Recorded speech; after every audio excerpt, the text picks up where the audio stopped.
Hi, I'm Monica Booker, and in this video, I'm going to be talking about my understanding of special education and the role of what I can play as an educator for students with disabilities. So I thought the best way is to just go over my notes to understand special education. So if my eyes are cast down, I'm looking down at my notes. I have learned that exceptional children differ from typical children in mental characteristics, sensory abilities, communication abilities, behavior and emotional development, and physical characteristics. The IDEA Act was very important for students with disabilities. I'll discuss that later. The Individuals with Disabilities Education Improvement Act of 2004 was pivotal in the role of exceptional education as well. I've learned about IEPs and how to make these individualized education programs for students. It's called intra-individual programming as well. Response to intervention is used for a lot of students with disabilities, which has Tier 1, Tier 2, and Tier 3. Tier 1 is with the generalized classroom, Tier 2 is targeted small groups, and Tier 3 has very small groups, but it's more focused for students with disabilities. The information processing model is important as well. I've also learned about the universal design of learning. I actually had an interview today, which I hope went well. And in this interview, I discussed that I would like to use universal design of learning and how I used it in my theater classroom, but I could also use it as a exceptional education teacher as well, and use that in my exceptional education classroom as well.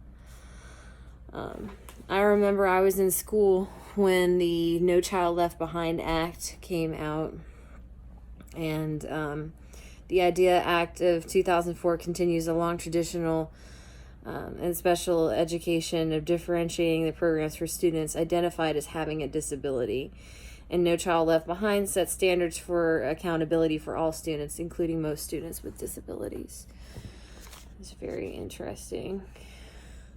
504 says it is illegal to deny participation in activities or programs solely because of a disability.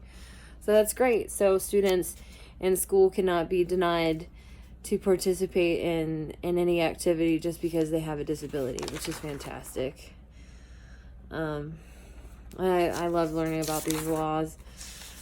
I love learning about children with intellectual disabilities and using RTI and certain things like that.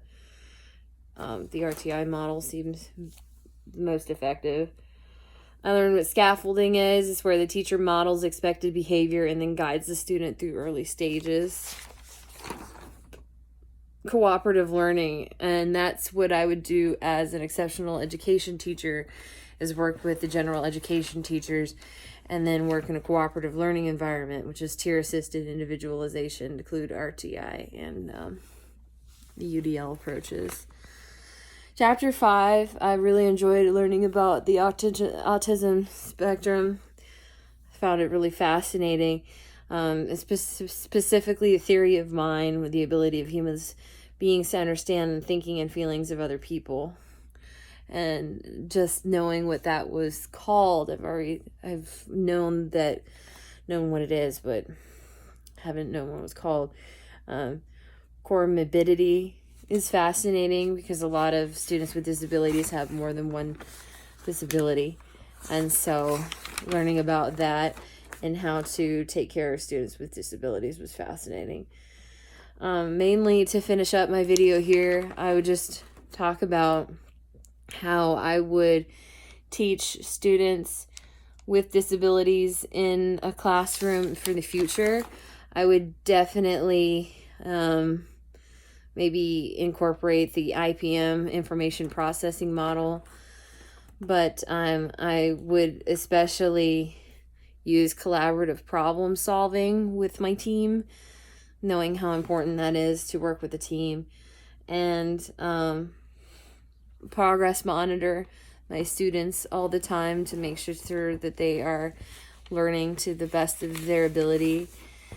And definitely would use RTI, just knowing that that's effective, and the universal design of learning in my classroom, knowing that I can use these graphic organizers, these books on tapes, these matrices, color lines, timelines, storyboards, using role playing. And as a theater teacher, I know how important that is. And I can't wait to implement what I've learned in this class in my classroom. And I'm just so thankful for this.